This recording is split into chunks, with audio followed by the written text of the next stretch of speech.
ከዛ በኋላ ወንድየው እንድትርቀኝ አልፈልግም፣ እንደ ድሮ ሆንልሃለሁ፣ ትርቀኛለህ ብዬ ነው ልሰብበት ብሎ ፍቅረኛው ላሻለ። ታዲያ አሁን ያቺ ሴትዮ መናደድ አለባት ነው ማሳመን አለባት ነው? ሪዝኗ ይሄ ነው። አሁን እስኪ ወንዱ ምን ማድረግ አለበት? ነው ወንዱ ሳይሆን መጀመሪያ ያልጠበቀችው ነገር ተከስቶባት ሊሆን ይችላል። ገባሽ የምልሽ? ማለት ሳታስበው ይህን ነገር እንትን ካለች በኋላ የፈለገችውን ካደረገች በኋላ አጋጣሚ ሆኖ ወይ እርግዝና ተፈጥሮባት ይሆናል፣ በድንጋጤ ሄዳ ይሆናል።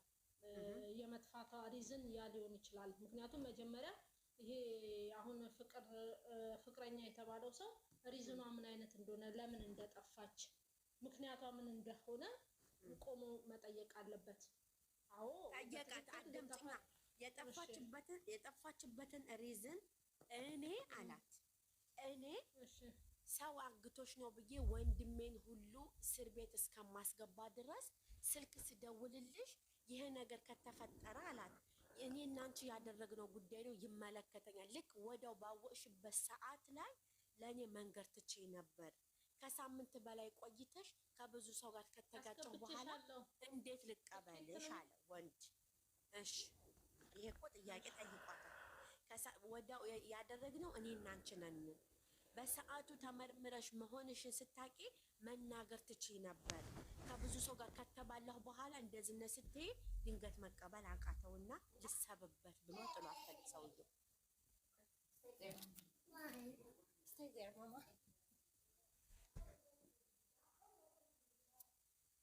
አዎ ማሬ ቆይ እንመጣበታለን። ማወድሻለሁ እኔም ገርሞኝ እኮ ልጅ የፈጣሪ ስጦታ ነው ብሎ ኮሜንቱ እንዳለ ወበራ። ሃይ ሰላም እንዴት ናችሁ? ሰላም ስኬት እንዴት ነሽ? ሰላም ነው አለን እግዚአብሔር ይመስገን። አለን በሀሳቡ ዲስከስ ማድረግ ይቻላል አይደል?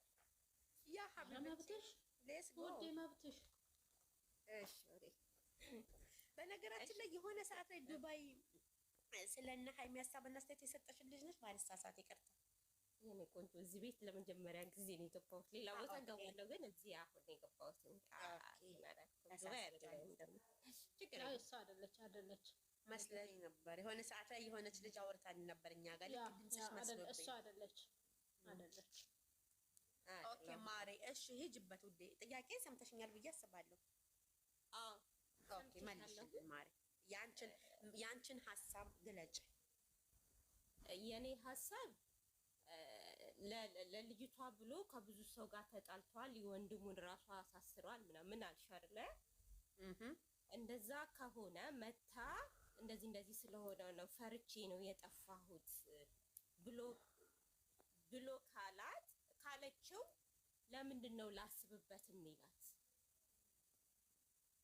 ኦኬ እሷስ አምናበትና አስባበት ከሆነ በግልጽ አማርኛ የተደበቀ ወይ የተሰረቀ አይደለም። አፈቅርሻለሁ ብሎ ቀለበት አድርጎላታ ከፍቅረኛዋ ጋር ከሆነ የተኛቸው መሆኗን ስታቅ እሷስ ለምን መንገር ፈራች? ምናልባት ከዛ በፊት የተነጋገሩት ነገር ሊኖር ይችላል።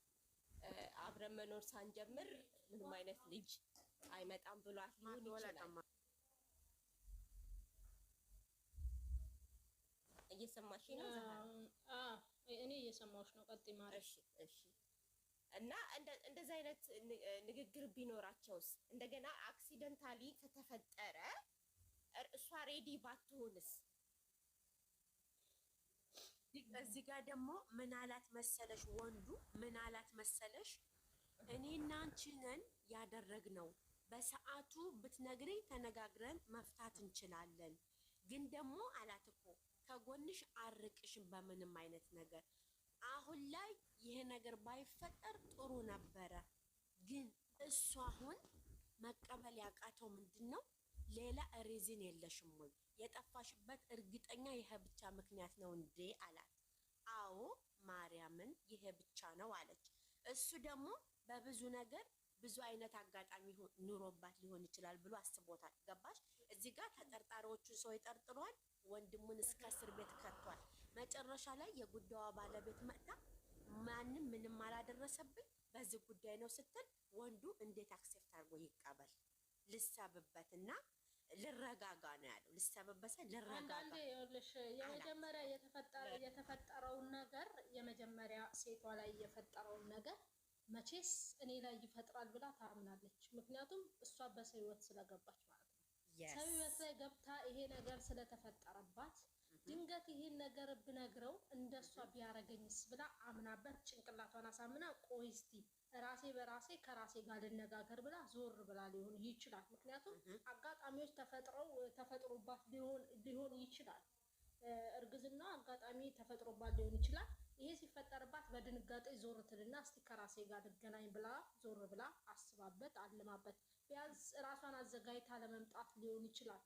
እቺ ልጅ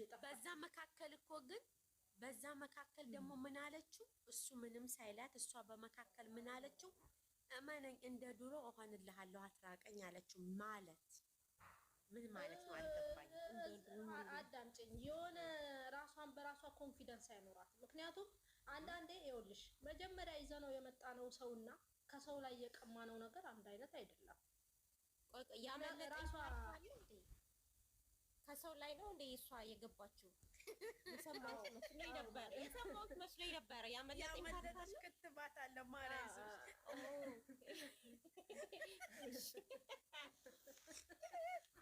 ለዚህ ነው ይሄኛውን አንዳንዴ ሰርክዬ አንዳንዴ ከሰው ልጅ ላይ የሆነ ከሰው ላይ ቀምተን ያመጣነው ነገር ቴንሽን ይፈጥርብናል።